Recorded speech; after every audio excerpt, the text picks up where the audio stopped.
Hi. Is the microphone? Sorry for the delay. I was just waiting for one of our speakers who's just held up, but they're further held up, so we will just begin anyway. I won't waste any more of your time. Thank you very much for coming. It is the anniversary of 10 years of Wikileaks starting today, and this is the first showing of a video that we have for this.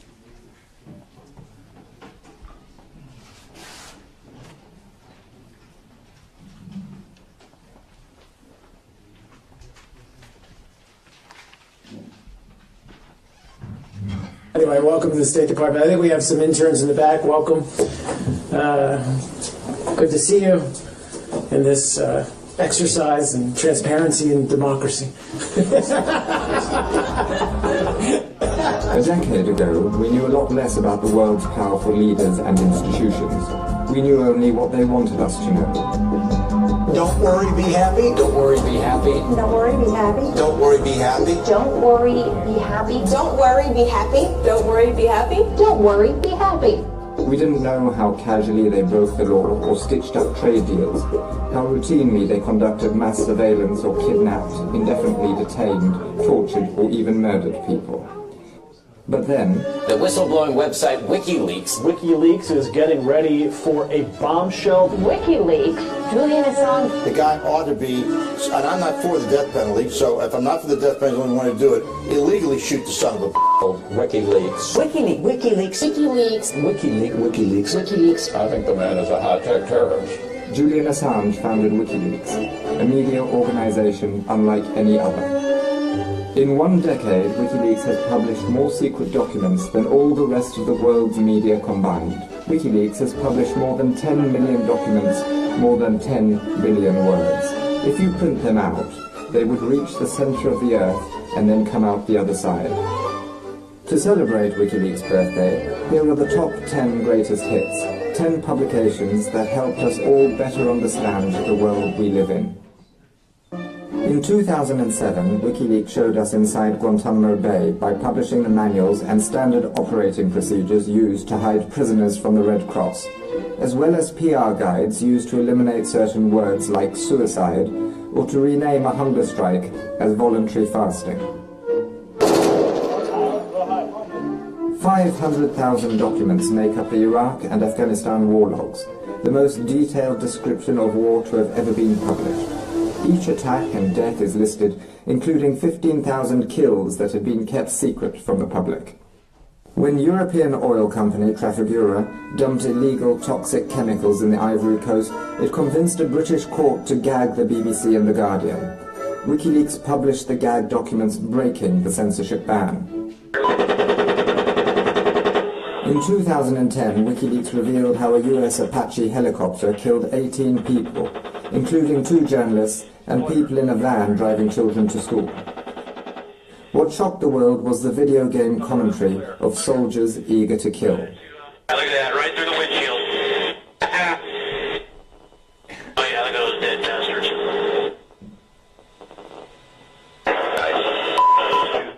The children from the van were severely injured in the attack. Their father and the other adults in the van were killed.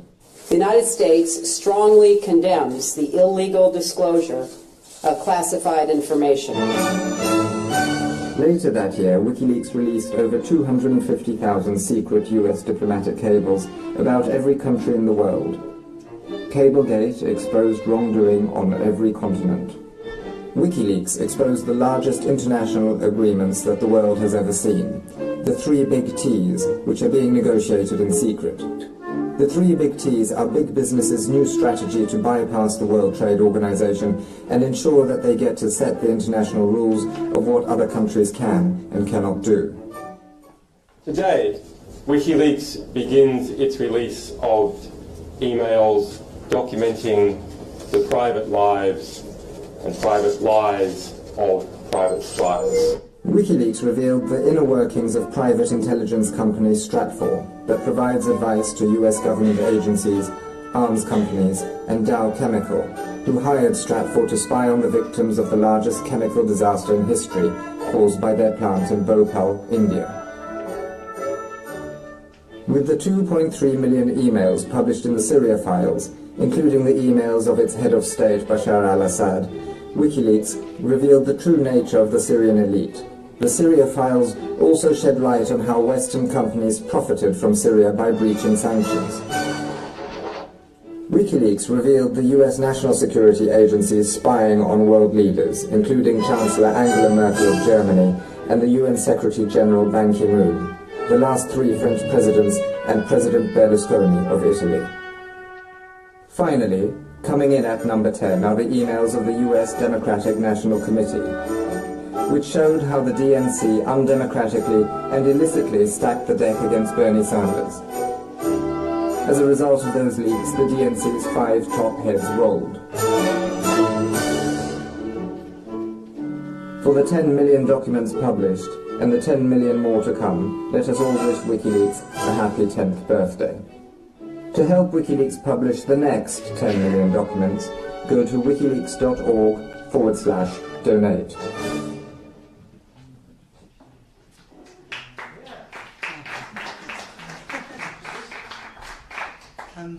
Yeah, I suppose when you put it all like that, it's no wonder I feel a bit tired today. So yeah, 10 years. This day, 10 years ago, the domain wikileaks.org was registered. Since then, we've published over 10 million documents. That's over 10 billion words. That's more secret documents than the rest of the world's media combined. Sorry to everyone in the room.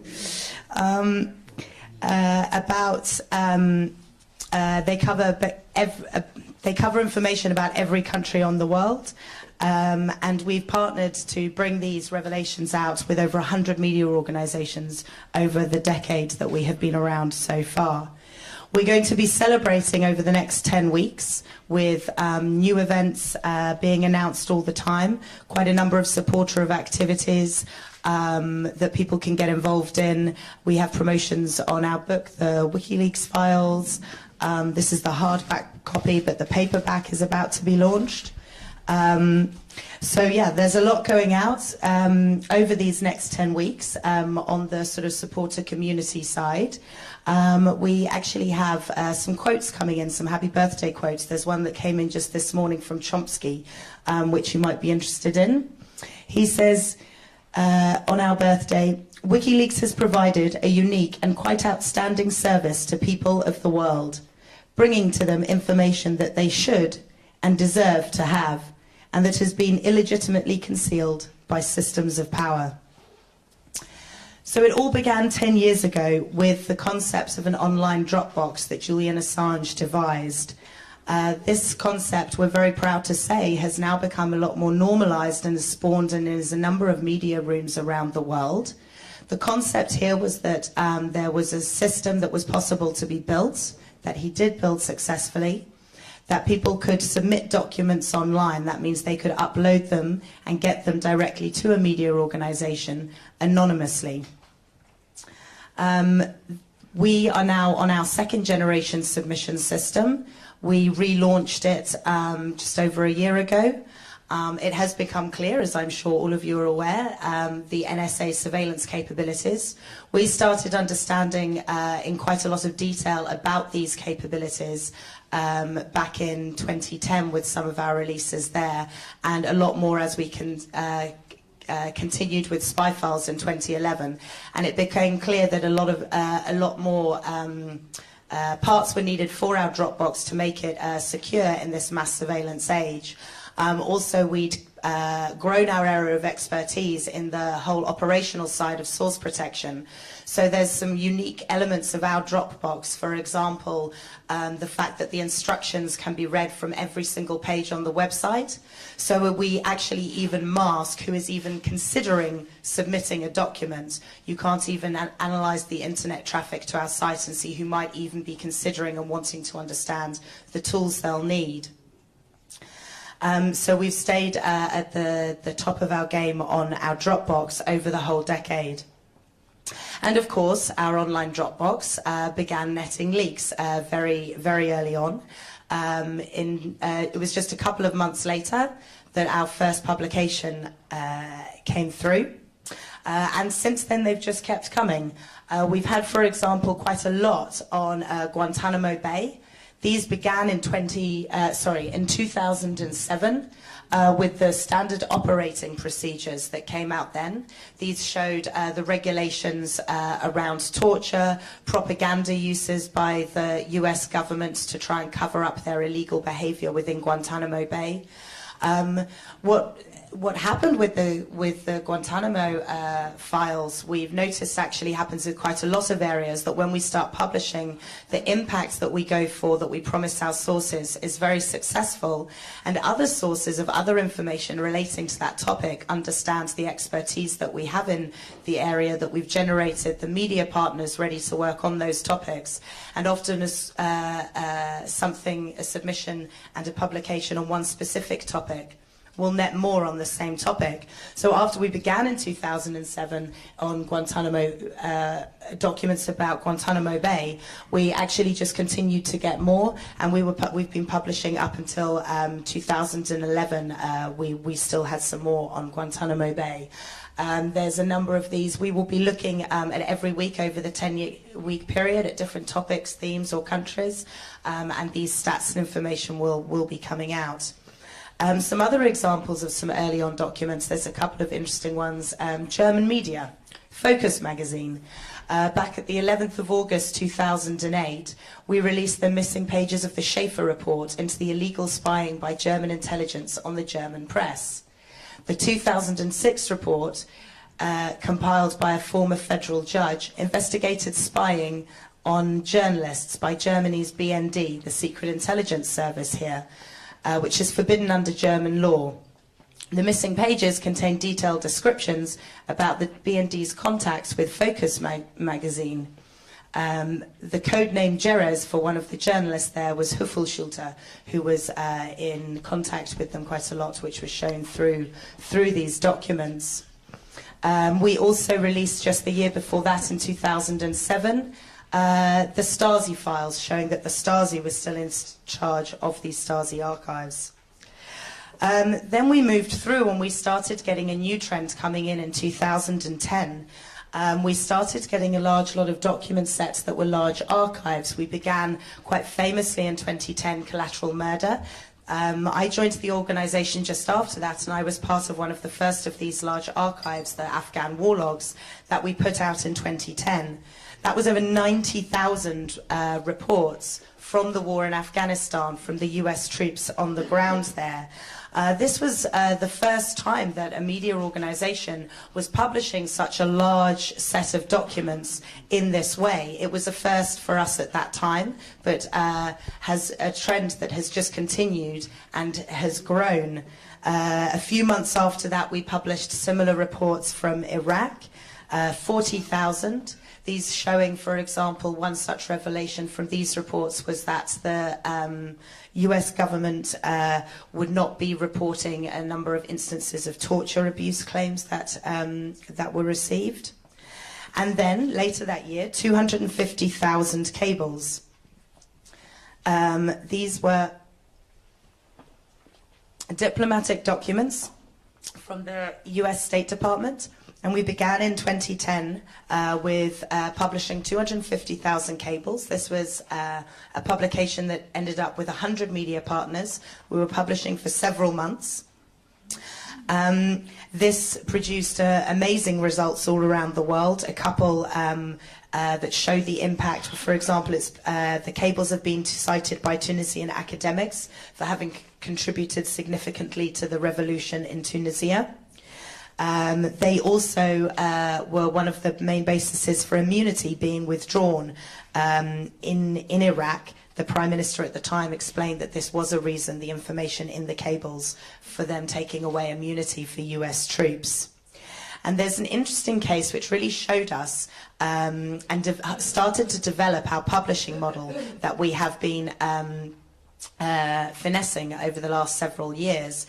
And what we realized with Cablegate was that actually, if one is just working with media, and as much as that does help on an impact side initially, There is a huge impact for archives, the very nature of them, of people being able to explore full archives and see trends in documents, is not only allows for more stories and information to get out that wouldn't otherwise be picked up by media, but is actually very empowering for the public. There was a case specifically that showed us that if we just allowed waiting for headlines, then the stories that all deserve to come to the forefront wouldn't necessarily. There's a German citizen, Khaled El-Masri. He happens to have the same name as a suspected terrorist, and he had been, while he was on holiday in Macedonia, kidnapped by the CIA, secretly renditioned, tortured, and then after several months after they discovered that actually they had the wrong person, he just happened to have the same name, the CIA just sort of dumped him out on the road. And he had terrible trouble trying to get a court case up. The US just said he had no standing, there was no documentation about the secret rendition, etc., etc. In the end, although partners did not pick up those cables to publish them initially, when we put out the entire set of Cablegate unredacted, he was able to go through, him and his legal team, they found the documents that were actually able to get them, and they were able to use them in the ECCHR case that he took that was eventually successful. And this really started to show us the value of publishing these full archives, not just searchable, but the full archives so that the public can interact with them. And this is something that we've kept on with doing, and you will know a number of our more recent releases, the DNC emails, Hillary emails, etc. We are keeping with this, having understood the value of publishing full large archives. Of course, for this, we got quite a number of attacks. The biggest and most interesting for me that we get, obviously we get DDoS attacks, and technically people try to take us down. We're very successful and always have been at staying online. We don't unpublish documents, our links aren't broken. But the one that was most interesting to me are the propaganda attacks that we get. And we've been living with these for several years. The first one that we were hit with when I joined was the blood on your hands, with the Iraq war logs, which I found just incredible even at the time. We were literally publishing the deaths at their hands of tens of thousands of people, and somehow this was turned around that because we explained to the world that the US were knowingly doing this, we somehow had blood on our hands, which of course is not true at all. And what was interesting with this story that still is occasionally repeated, although predominantly people have come to understand that it is just based on a bunch of lies, was that actually this point was brought up in the trial of Chelsea Manning. And the US government tried very hard to try and show in that trial that there had been any harm done from any of these publications. This was something they wanted to use against Manning and, of course, Julian and Wikileaks. And what was interesting was that the US government themselves, despite having successfully brought up this talking point, were actually able to find no evidence of harm. And you can see some of the quotes here, and it became very clear in the trial that actually even the US government don't have any facts to back up their point.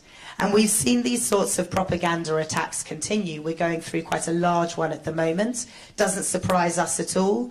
We've also come to understand quite a large trend with these propaganda attacks, that every time we're about to publish, or we're publishing large things, or we're in the middle of a big investigative partnership with a large archive that's coming out, and it's very clear in the power that this is coming, and the powers that be, or the organization that we are publishing about, whose lies and secrets we are revealing, does start in this big propaganda spin against us. And so with the large amount of documents that are clearly coming, that Julian has made a few small references to recently, and of course some have come out, the DNC emails, etc.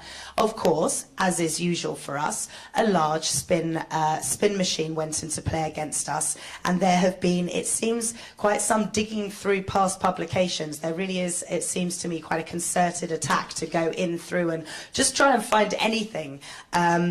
Of course, as is usual, when you start to pick them apart, none of these actually work. I'll just look at a couple of them now that have come out recently, just to illustrate, I suppose, how easily falsifiable and based on no facts, just spin. And it is interesting to me that it is all happening at this time where clearly we are at quite a height of publication. So, for example, Russian agents. I'm apparently a Russian spy. We don't publish anything on Russia. Apparently it's a bit too difficult to Google WikiLeaks Russia and see the 2.3 million emails that we've put out exposing Assad's regime, because apparently we were not publishing on Russia and Syria, or the 650,000 documents that we've published on Russia. That was apparently a bit too difficult to fact check. What's another good one we've had recently? Oh yeah, the Turkish one. Oh, this was funny. Yeah, so then there was a big hoopla online because apparently we'd published some data on Turkish women and everybody was getting very upset and it was personal, etc., etc. The most amazing lack of fact-checking here, what was being referred to was not even anything that we'd published. And in fact, the person that did publish it actually stated that it wasn't us, that they'd published it and they had now removed it after this criticism. But apparently, well, we'll just ignore the tweet, we'll just ignore people explaining they published it. No, no, no, we'll attribute it completely falsely to WikiLeaks and try and get up this this spin. So for us, these sorts of attacks are quite interesting. It's interesting to see the type of reaction and spin one gets. As I say, these are always, we've seen the trend, it is a reaction from an organization or entity that we are publishing about. They are bringing it up in defense, and so it is actually interesting for us generally to see the types of attacks, the type of spin and propaganda that is tried to be worked up, because this actually tells us even more about the organization, interestingly enough, that we were revealing about in the first place. So yeah, as long as journalists are willing to not fact check, we're willing to do it afterwards. And we've learned that the main lesson through this is, through these propaganda attacks, is just keep publishing. We publish real documents, true documents, source documents. They speak for themselves. The public can interact with them themselves, and that is, and always has been, and is now 10 million or 10 billion, depending on if you prefer words or documents, that many times that we have been proven correct on this. And so we will keep publishing. It has been 10 years and 10 million documents so far, and there are a lot more coming. We've got Julian will be speaking a bit more about that in a second. But right now, we're just going to hear from one of our media partners briefly. The other one was due to be joining us, John Getz. Sadly, he's been held up. Oh, no, he's here. Just at the last minute. Grand entrance, hey, John. I know your game. Stefania and John, if you'd like to come and join me. So John Getz is a German journalist here, and Stefania has come from Italy, and they're just going to say a few words about working with WikiLeaks as media partners. Me? Okay. Okay, can you hear me? Okay, good. So, good morning. I'm here not because I have special wisdom. I'm a journalist like you. I just want to share my experience of 10 years of WikiLeaks. I spent the last 7 years partnering with WikiLeaks, working on all their releases, from the Afghan war logs to the latest releases. So I have quite a lot of experience. And so... Sorry, Stefania Maurizzi, and it'll also be on the slide at the end, and it should be in, if you've got one of these packs, it should be there, but Stefania... Yeah, Stefania Maurizzi? Yes, I'm working... But yeah, it'll be on the slide at the end, Stefania Maurizzi. I'm working for the Italian news magazine L'Espresso and the Italian daily La Repubblica. So basically, it all started in 2007 when one of my high-value sources was basically destroyed, had very serious consequences just for contacting me, just for trying to contact a journalist. So at that point, I realized that the well-established techniques to protect sources we journalists use are no longer working. We need something better. So I'm a mathematician. Before journalism, I got a degree in mathematics. So I have good sources in cryptography. And one of my high-level sources in cryptography told me, well, you should have a look on that bunch of lunatics. And the lunatics were the Wikileaks guy. Wikileaks had just been established, so very, very few people knew about even the name of Wikileaks. So that top-level source in cryptography put Wikileaks on my radar screen. And I started looking at this organization, their work, how they were publishing things, how they were basically operating, and I got very interested in their methods and in their approach to journalism, because it was a good approach, a very different approach to journalism. And suddenly, in 2009, one night in July 2009, at 3 a.m. in the morning, someone called me. We are Wikileaks. Okay. Could you please get up and go to your computer, because we have a file, and you need to get this file before it is too late. Please go to your computer, and could you please help to verify the authenticity of this file? So I went to the I accessed this file and realized that it was very important. It was a file about the garbage crisis in Naples. Probably you know this crisis because it hit the headlines around the world. And it was basically the alleged role of the Italian secret services in this crisis.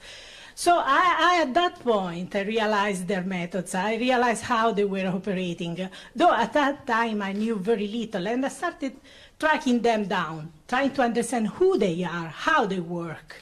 And that was in 2009, when people had no knowledge about WikiLeaks. From 2009, I basically started partnering with WikiLeaks on all their releases, working on each of their releases.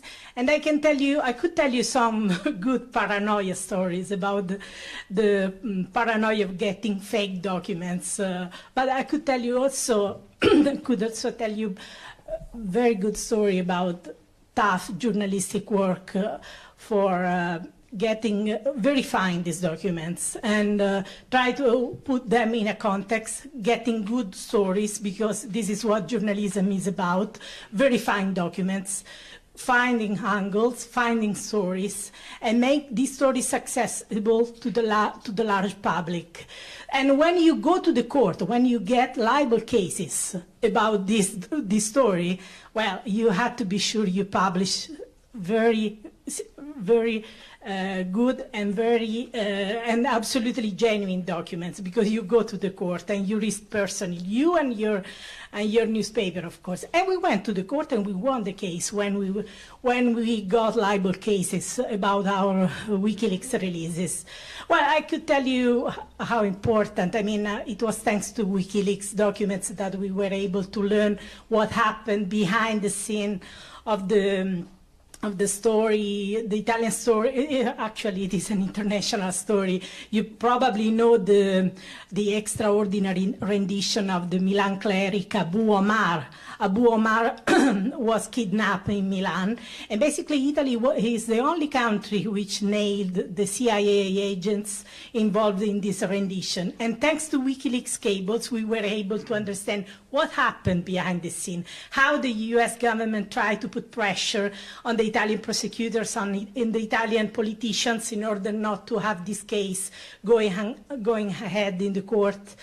And I could tell you what happened with the Syria files when we discovered the Italian arms giant Finmeccanica selling this communication equipment, military equipment, to the Assad regime.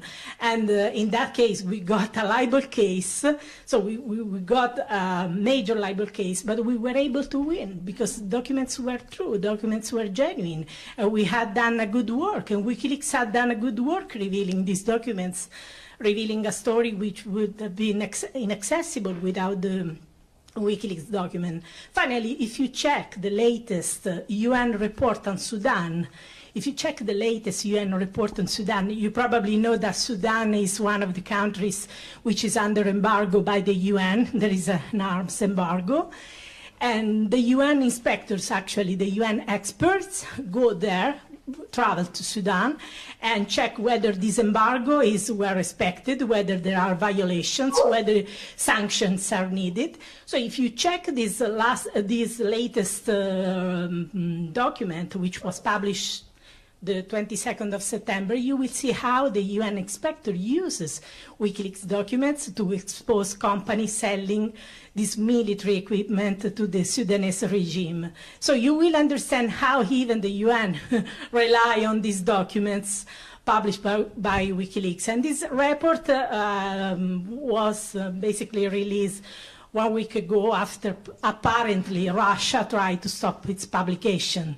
So in that case, no one said, well, WikiLeaks revealed some document, but Russia didn't want to reveal. No one said anything, but the documents are used by the UN expert, and it was important to expose the companies violating the embargo, the UN embargo against Sudan. So that's why I keep working on the files, I keep working on the releases, because they bring these important documents which would be inaccessible otherwise. Thank you. My name is John Getz, and I work for the NDR and for the Süddeutsche Zeitung. There was some misunderstanding, I think, in some of the announcements that I work for WikiLeaks or something like that. That's not true. Just want to make that very clear. I'm a journalist that works for NDR and for the Süddeutsche Zeitung. And I was asked just to kind of talk about, my experience over the years working with WikiLeaks. And it first began with the Afghan war logs and the Iraq war logs and the diplomatic cables when I was working at Der Spiegel. And it's continued today in my capacity where I work now. And we've worked with WikiLeaks on some of the releases. We haven't done all of the releases. There've been, and basically we look at each release at a time, and we look to authenticate and look at the value of the publication, and then we decide based on that example if we're going to go ahead or not. And it just, when I look back at the last 6 years that it's been for me, it's very interesting how I came very naive about encryption, about the safety of emails, the safety of downloading documents. I remember at the time I found all of that stuff completely irritating, and like, why are they wasting my time? These are really, really difficult people who like seem to take joy in making my life as a journalist difficult. And that was really how it felt like to me. Do you know what I mean? And they were constantly harping on this whole security thing. And it was very interesting how now in the last 6 years that my attitude about that's really changed. A lot of it had to do through the work of WikiLeaks, but also, of course, what came out with Edward Snowden later on, that a lot of the things that they had been telling me that I thought were brain dead were not brain dead. So that was one thing. And there was also just one other thing I wanted to mention, that I did a lot of work on the Khalid al-Masri kidnapping case that Sarah had mentioned earlier, before WikiLeaks had been involved in it. And there was actually, there actually still is an arrest warrant today from a German state prosecutor for the 13 CIA men who had kidnapped Khalid al-Masri. The Munich state prosecutor has an ongoing arrest warrant. And one of the great things for me in my work as a journalist was to see through WikiLeaks documents released by WikiLeaks, the shadows of my work as a journalist in the government, and how the U.S. government, put pressure on the Chancellery about the stories that we were working on at the time, to see how the Justice Ministry, there was pressure on them, and to see kind of actually how politics works. And it, for me, was just, and it remains one of the most interesting insights of that time. So if people want to know later on, I'm happy to talk to anyone individually about what it's been like to be a journalist who works with WikiLeaks sometimes, and yeah, so that's. Does anybody have any sort of questions on working with us and our partnerships or anything like that that John and Steph could answer? No? No? We're all good. Okay. Okay, thank you. Yeah? So I'm Andrea Shalal with Reuters, but how do you, from Wikileaks' perspective, how do you decide which media organizations you work with? Do you have a sort of a stable, do you send the information out, and then as John is indicating, the media have a choice, decide yes or no, they're not going to work on that? I mean, how do you decide that, and how did you do that at the very beginning, I imagine? Yeah, so we'd had some media partnerships for some smaller sized publications before Cablegate. In the summer we had with the Afghan war logs, for example, a sort of smaller size one than we then came to have with about 3 or 4 partners. And as we rolled out Cablegate, essentially what it was that as we would start to publish the cables to do with a certain region or country, we would basically analyse the media in that country and look at who had the best investigative teams and would therefore do justice to the material. Often we got more than one in each country. We actually discovered working with some of the media that stories will on purpose be missed because of a political bias of the editorial of a paper. So we would often actually get multiple media in a country, which in itself, how that worked, often ended up quite an interesting exercise in itself of what one would miss and one would get, or miss on purpose. And then going forward, we've then built up this very strong partnership with over 100 around the globe. And so if there's documents relevant to a particular country or a particular interest in there, then we will approach the media partners that we have there already, and if there's an area where we don't have, although we're getting very few countries now in the world where we don't have good media partners, but if not, then we'll do the same process of analysing and deciding, and then there's a bit of a process of teaching the security tools and how to work in a secure way with the documents, so there is a bit of lead-in time, but that's how. And then when a publication comes along, again, same analysis, who will be the best media partners, what type of is our ideal partnership, and then we go and approach those people. Okay.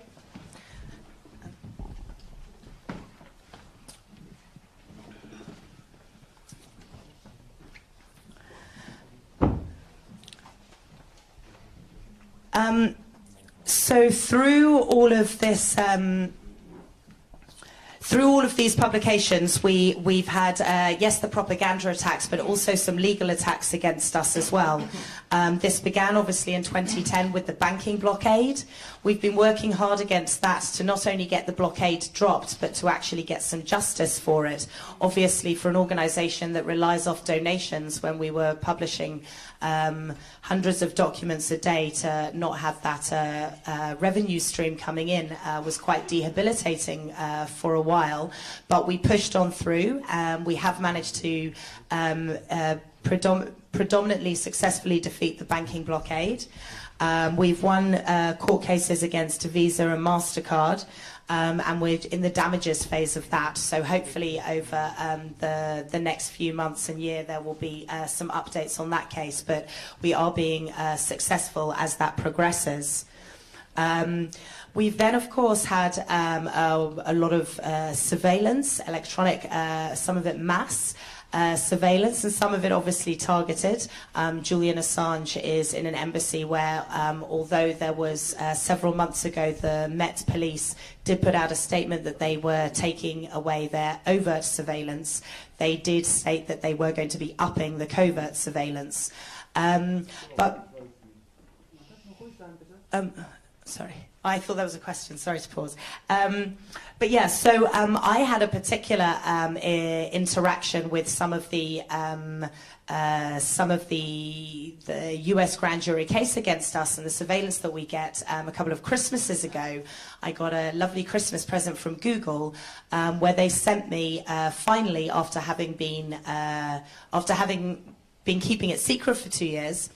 they sent me the subpoena that they'd had on my emails. Now, it was interesting that this was a private email account before I joined WikiLeaks, so this really goes to show the dragnet nature of the investigation in the United States that Melinda will talk more about in a second. And just before she comes on, I just sort of want to say that we've really seen with the grand jury in the US from a member of staff that this is really, we can see that it is trying to get our boss, our editor-in-chief, Julian Assange, but it's quite worrying for all of us as members of staff that they're willing to go to these lengths, where my private emails, you know, with my family, etc., were caught up in this dragnet surveillance to try and get Julian on criminal codes such as espionage, conspiracy to commit espionage, Computer Fraud and Abuse Act. These are all very serious crimes in the United States. And this is on top of something I just want to illustrate now because I think it shows it quite well. This sort of surveillance and these sorts of secret legal threats that the US government has been, or the US has been making against us, have also come from a number of government officials in quite a personal way ever since 2010 they began.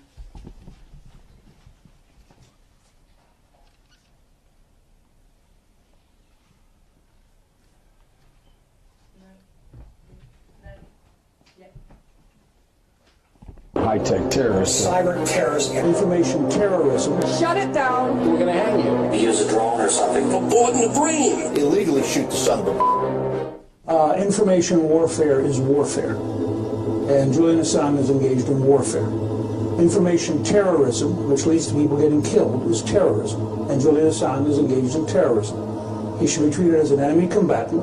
WikiLeaks should be closed down permanently and decisively. Should the United States do something to stop Mr. Assange? We're looking at that right now. The Justice Department is taking a look at that. I would argue that it's closer to being a high-tech terrorist than the Pentagon Papers. This disclosure is not just an attack on America's foreign policy interests. It is an attack on the international community. The head of WikiLeaks is not a particularly credible source in my mind. He is a, in my mind, he's a criminal, and he ought to be hunted down and grabbed and put on trial for what he has done here. I think the man is a high-tech terrorist. He's done an enormous. Yeah. He needs to be prosecuted to the fullest extent of the law, and if that becomes a problem, we need to change the law. Well, I think Assange should be assassinated, actually. I think Obama should put out a contract and maybe use a drone or something. You don't want to act panicked and have the... Well, you don't have to act panicked. You can act tough and say, if we catch you, we're going to hang you. Yeah. Or whatever. We heard some of that from Holder. Julian Assange is a cyber terrorist in wartime. He's guilty of sabotage, espionage, crimes against humanity. He should be killed. How is it that the WikiLeaks guy remains free? You know, back in the old days when men were men and countries were countries, this guy would die of lead poisoning from a bullet in the brain, and nobody would know who put it there. The way to deal with this is pretty simple. We got special ops forces. I mean, the dead man can't leak stuff. This guy's a traitor, a treasonous, and he has broken every law of the United States. The guy ought to be, and I'm not for the death penalty, so if I'm not for the death penalty, I want to do it, illegally shoot the son of a... It's time that the Obama administration treats WikiLeaks for what it is, a terrorist organization whose continued operation threatens our security. Shut it down. Shut it down. It is time to shut down this terrorist organization, this terrorist website, WikiLeaks. Shut it down, Attorney General Holder.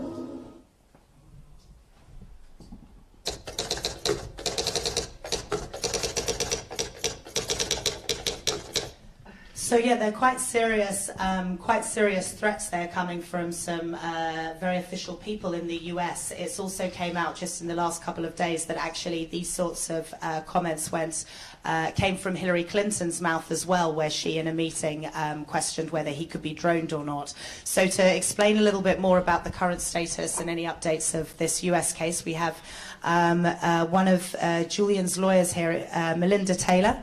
She's a criminal lawyer at the ICC, and she led the UN case that we had just recently.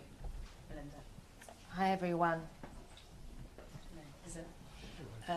This year, the UN Working Group on Arbitrary Detention issued a landmark decision finding that Julian was a victim of illegal and arbitrary detention.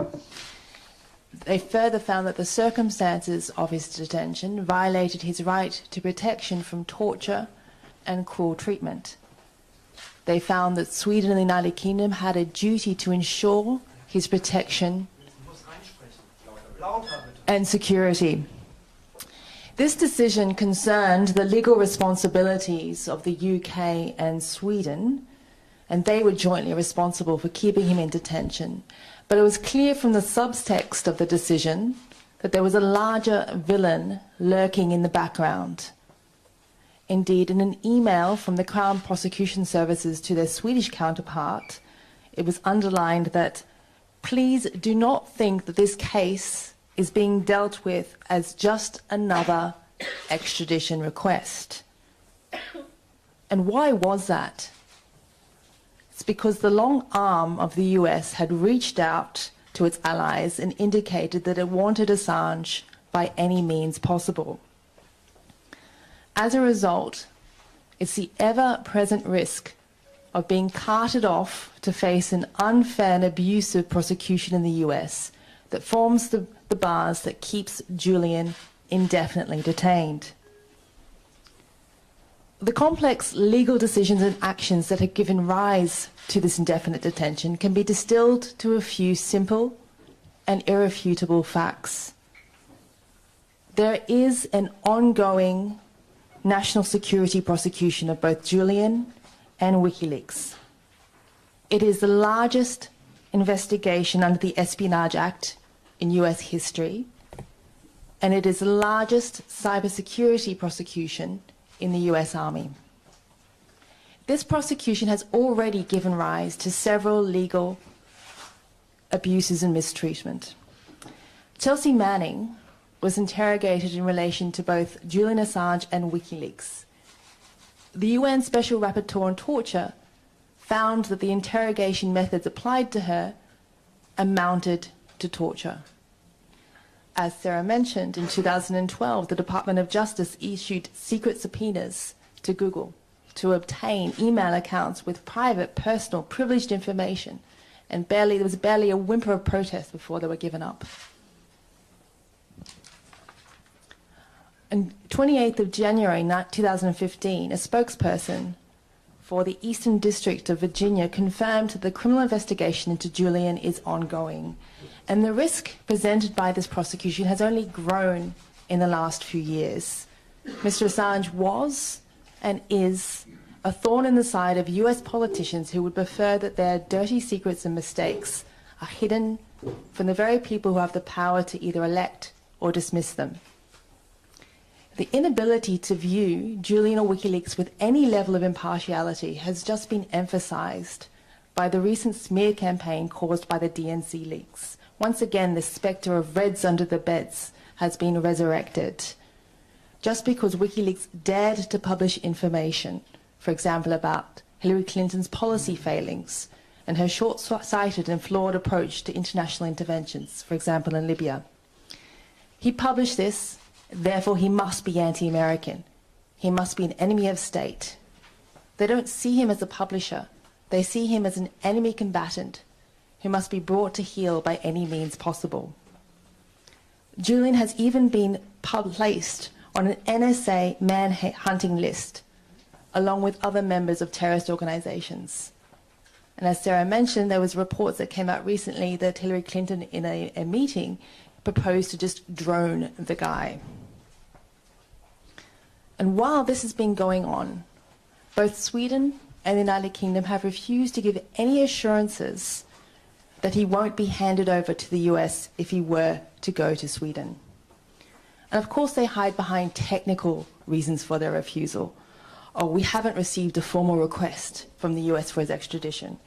Or we can only give him an assurance that he won't be given to the US after he leaves the embassy and after he comes to Sweden. It's just like the big bad wolf is outside the doors of the Ecuadorian embassy.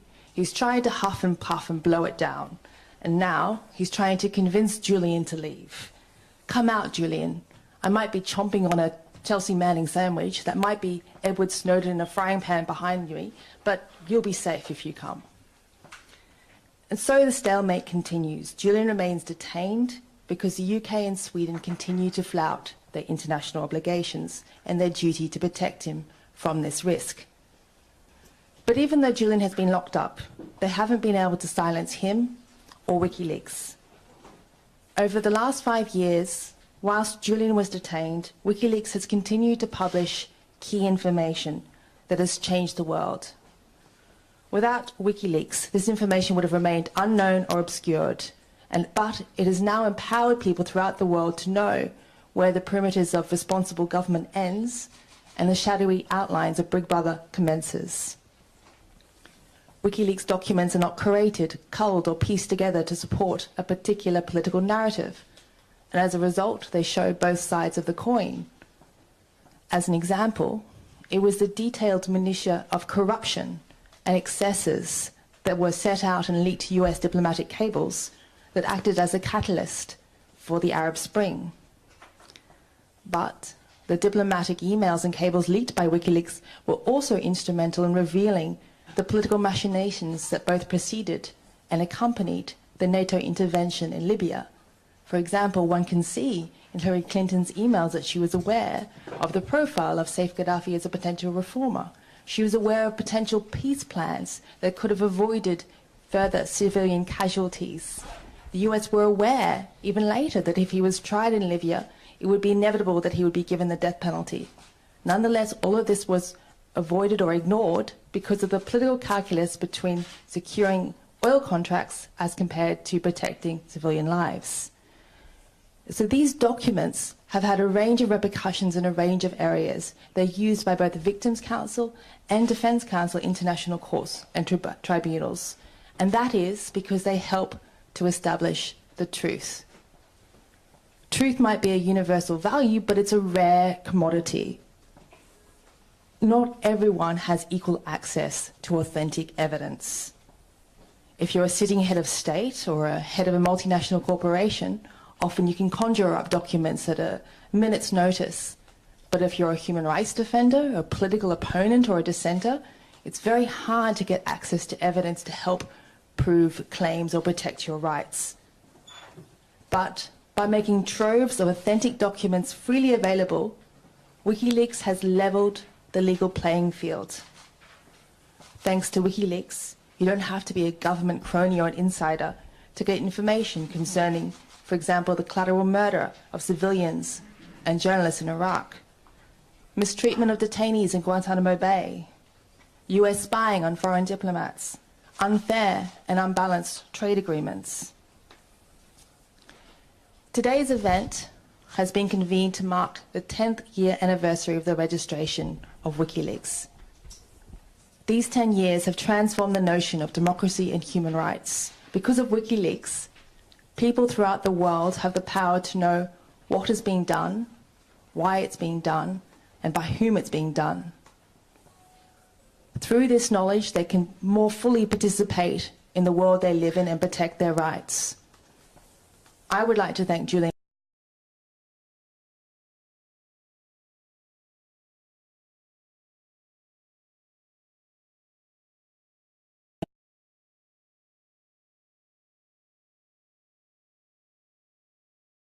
WikiLeaks found the UN decision, just so that you can get the wording of that Melinda was just referring to. This is the announcement of it. Julian Assange has been arbitrarily detained by Sweden and the United Kingdom since his arrest in London on 7 December 2010 as a result of the legal action taken against him by both governments. The expert panel called on the Swedish and British authorities to end Mr. Assange's deprivation of liberty. I think the recommendation is quite clear. Respect his physical integrity and freedom of movement, and afford him the right to compensation.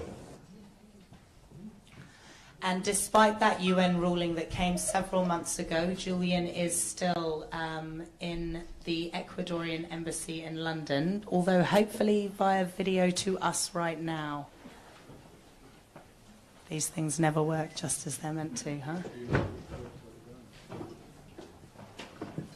Quiet, please. We heard that, Julian. All right, that's great. Wait, hold on. You were just a random voice, sort of weirdly echoing, sort of in an omnipresent fashion down to us.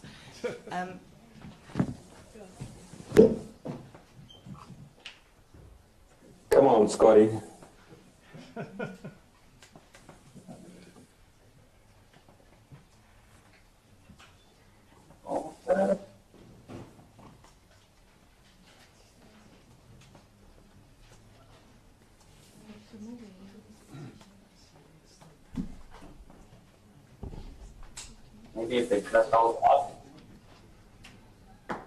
Okay, we're just sorry for the delay. We're just sorting that out for just a couple of seconds. Does anybody have a question from the legal side whilst we're just trying to set that up that Melinda might be able to answer?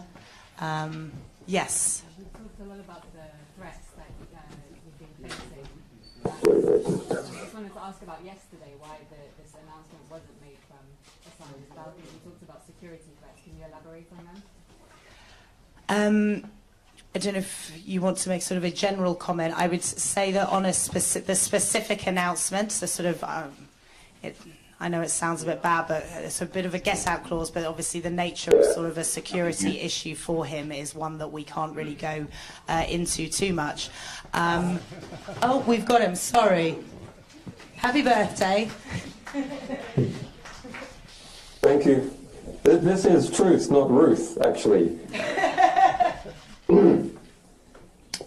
I actually didn't hear much of what went on because you need to be close to the mic that's connected to the computer system.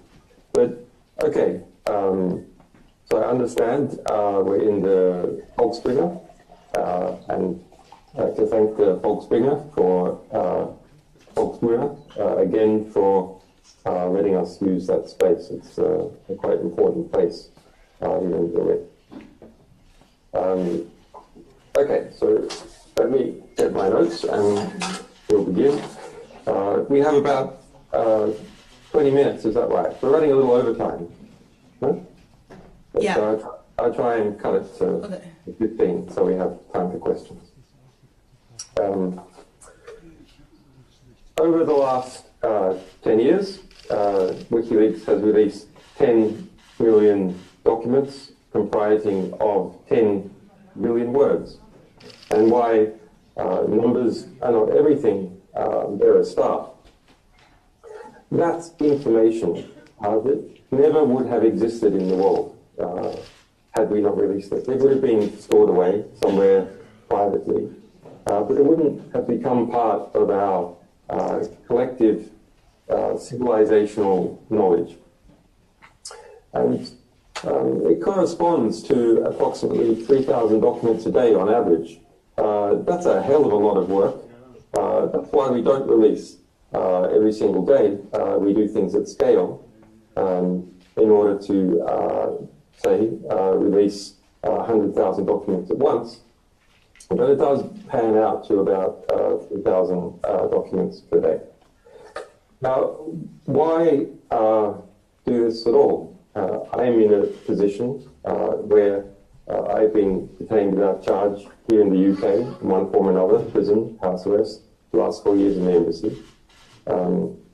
As a result of this work, some of our sources, or alleged sources, have suffered terrible consequences in the United States. Actually, not many.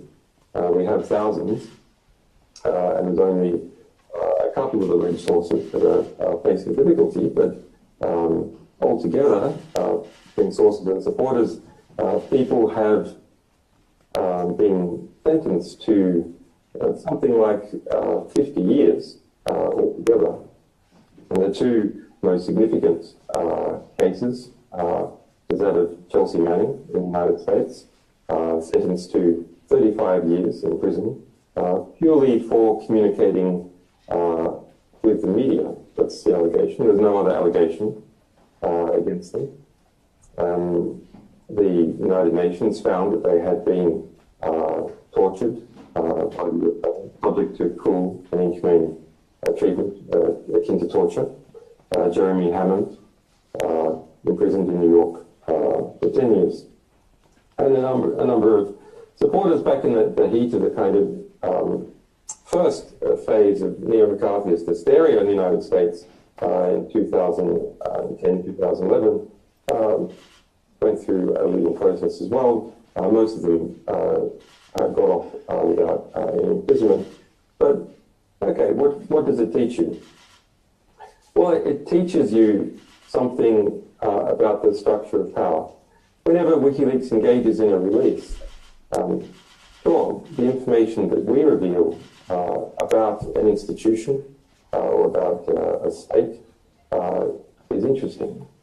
But also the reactions by the institution or the state are extremely revealing, and the reactions by tertiary players, such as particular media groups and their alignment, allied institutions, and so on. I mean, this in some ways harkens back to the old statement of Voltaire that if you want to understand structure of power, you should see who it is that you have difficulty writing about.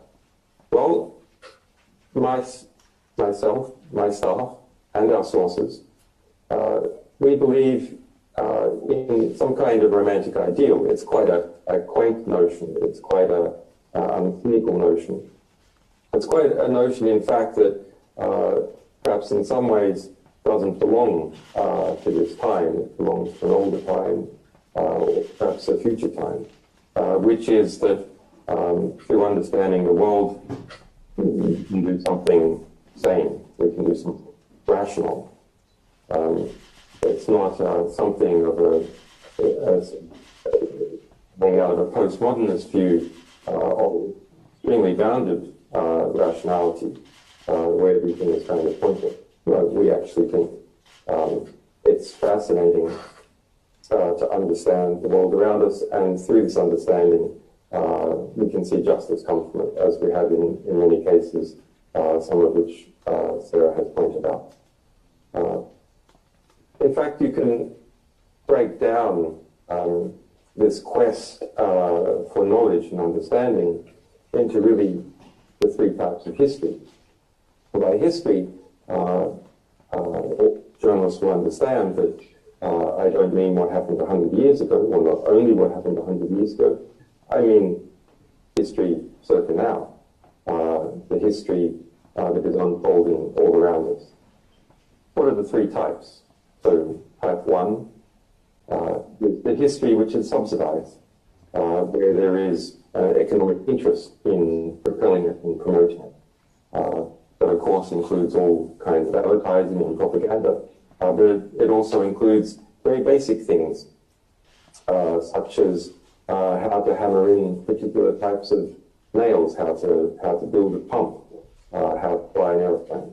Extremely important information, but one that has an existing industry propelling it forth into the world. Type 2 history. And this is unsubsidized history. History which has lost its economic subsidy. Knowledge which is no longer propelled in the world, but sits there and perhaps slowly decays. That's important to try, in some cases, to drive that knowledge, but generally speaking, it's not kept around because people don't find it interesting enough to keep around. And then there's the type 3 history, and that is the type that WikiLeaks is involved in, and that I have been interested in all my adult life. And that is subjugated history. It is the history where there is an active effort to prevent it entering into the world. And this type of history, if we can find it, if we can grab hold of it, if we can pull it in to civilization and our collective memory, this is a type of history that would not have otherwise existed. That's true for nearly every document published. It would not have otherwise existed as something to be discussed by people of different languages and different cultures. A good example of that is, say, the Iraq or Afghan war logs. That's a rich documentation of the history of a war, and in fact the history of two countries that would not have otherwise being present for the people of those countries or for the other countries that were embroiled in those wars to understand and derive lessons from. So through collecting this type of knowledge, subjugated history, we have built this romantic ideal of a grand rebel library. That's what WikiLeaks is. A rebel library, a type of library of Alexandria. I think we probably have more documents than Alexandria, but it is a library that is not like any other library. We have the first moment of what we bring into the world being present, as opposed to copies of other books, which might be interesting, but we're in the quest of trying to find original documents that have never been seen before and bringing them into our collective knowledge understanding. Okay, so Sarah has spoken about some of the technical details and a bit about practical history. I want to speak now about some of the things we're doing going forward, the future of WikiLeaks. Well, I know I've seen the internet and I understand that there's enormous expectation in the United States. But some of that expectation will be partly answered, but you should understand that if we're going to make a major publication in relation to the United States at a particular hour, we don't do it at 3 a.m. That's something great. So we have a great many upcoming publications. Now, WikiLeaks has grown into a relatively strong position. We're a publishing organization that has no debts, has never had to fire anyone, is entirely funded by our readers, has succeeded in every litigation that it's been involved in. I think that puts us in an enviable position of being completely independent, not being dependent on dodgy foundations or advertisers or state funds or exceedingly wealthy benefactors, which of course always have their own interests. But nonetheless, the material that WikiLeaks is going to publish before the end of the year is of a significant moment, such a significant moment in different directions, affecting three powerful organizations in 3 different states, as well as, of course, information previously referred to about the US electoral process. But WikiLeaks needs to change in order to survive and thrive through the next few months. Now, why we have been growing and why while we are in a position to, and I expect to be able to build up to about 100 additional journalistic staff over the next 2 years, we are going to need an army. Not an army, of course, engaged in physical hostilities, but we are going to need an army to defend us from the pressure that is already starting to arrive. That pressure is being placed on a number of elements that are close to us. It is being placed in one way or another on the state that has courageously given me asylum. It will not succeed. There will be consequences for it, if necessary. Of course, if I am not able to continue, or the Ecuadorian people are unreasonably blamed for WikiLeaks publications, I will have to resign as editor, but our publications will continue. So part of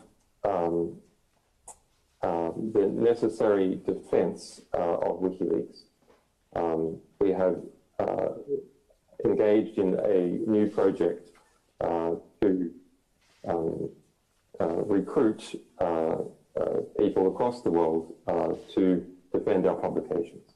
And we'll give details of that as the weeks go by, but immediately you can start following on Twitter WL Task Force, that at WL Task Force, or twitter.com/WL Task Force, and Community WL. Follow those, and we will issue guidelines about how you can promote WikiLeaks publications, prevent their censorship, and we will also give, if necessary, an effective call to arms if the pressure increases a lot more than it already has, which I expect almost certainly that it will. What else?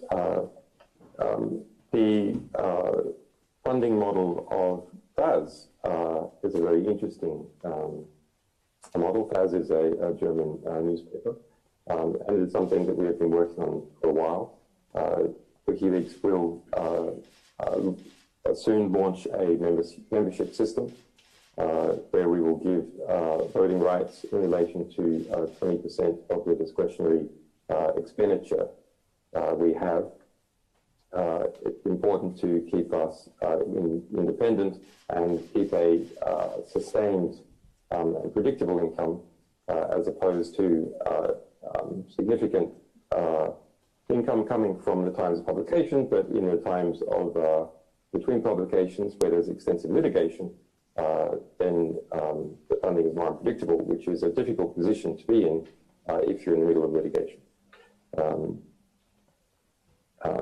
Okay, on upcoming journalism, because we have so many publications due before the end of the year, we're in both an enviable position and also in a very difficult position of having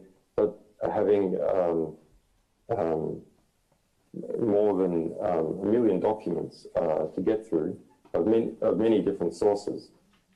We need to increase our number of press partnerships. We have about 110 different organizations over the years. I think there's about 89 that are active at the moment. I think Sarah might have displayed them before. But we need to increase the number, especially in the United States. So journalists that are interested in taking one angle or another on upcoming publication and getting embargoed access, you do need to be a publication which has significant impact. Write to press@wikileaks.org and tell us what your circulation is and what the medium is and what your subject matter expertise is.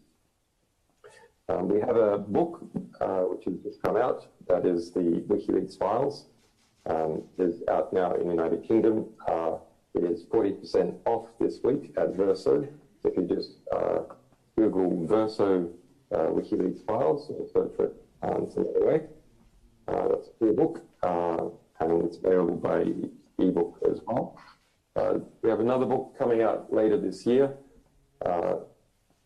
These two books, which I've written here in the embassy, one about Google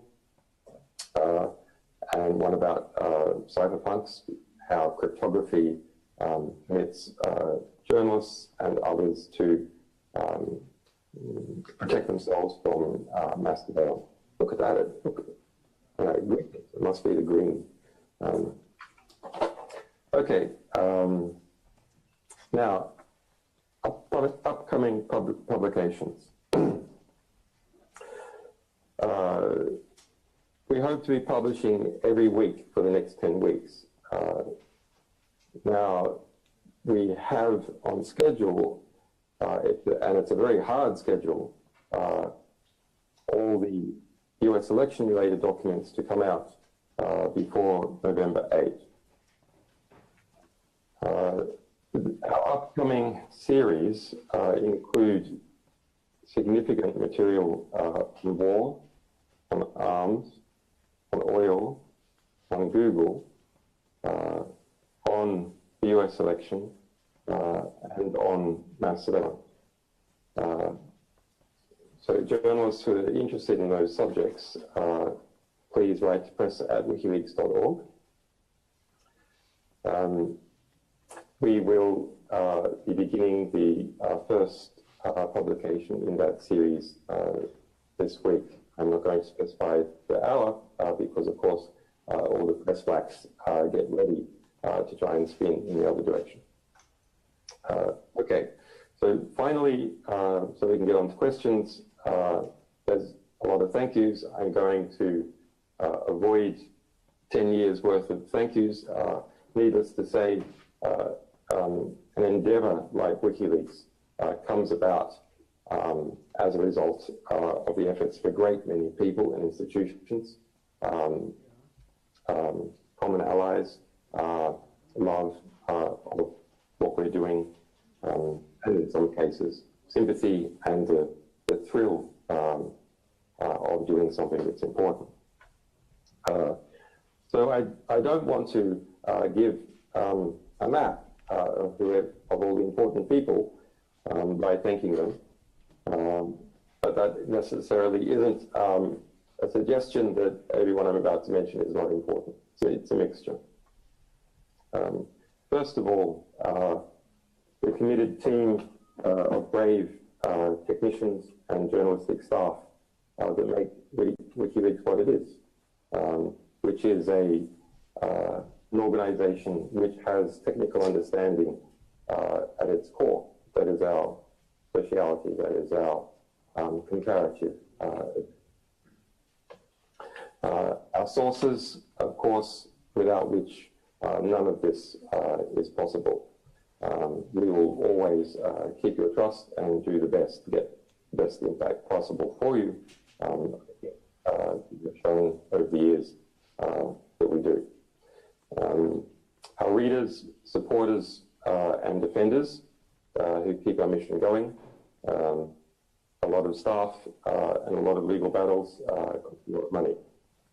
And it's only through the funding of our readers and supporters that we're able to keep that big ship going. Our increasingly formidable legal team, they're public, so it can be named, including Balthazar Gazon, Barry Pollack, Margaret Kunstler in the United States, Maureen Taylor, Gareth Pierce, Stella Morris, Renata Abilia, Kerry Schenkman, Jennifer Robinson, Julian Burnside, Greg Barnes, and more than 100 other lawyers in different countries, nearly all of whom work pro bono, although they're expenses. Our allies, media partners, and other defenders in hundreds of institutions and countries, especially the Center for Constitutional Rights in the United States, FFDN, Reporters Sans Frontiers, Human Rights Watch, the ACLU, and the Freedom of Press Foundation in the United States. Professor Gavin McFadden, who's in a very difficult way at the moment in terms of his health, Susan Penn, and John Pilger, who should be personally thanked. The people and government of Ecuador and the United Nations, who have courageously respected my human rights despite considerable pressure over the years.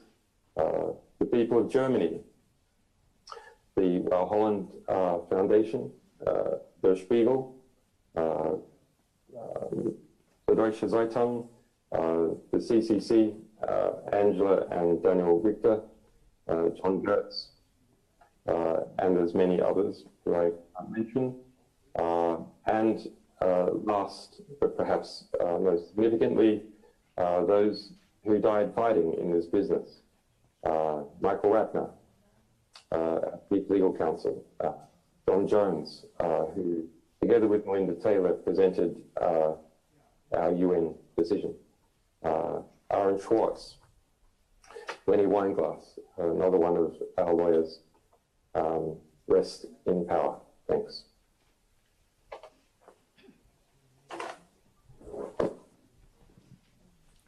Thank you very much, Julian. So we have some time to take some questions. Yeah, sure. There's obviously been a lot of speculation in the US that the leaks that are about to come out are going to destroy Hillary Clinton's campaign. Can you confirm or deny that? Julian, do you want to take that one? Because I think it's the false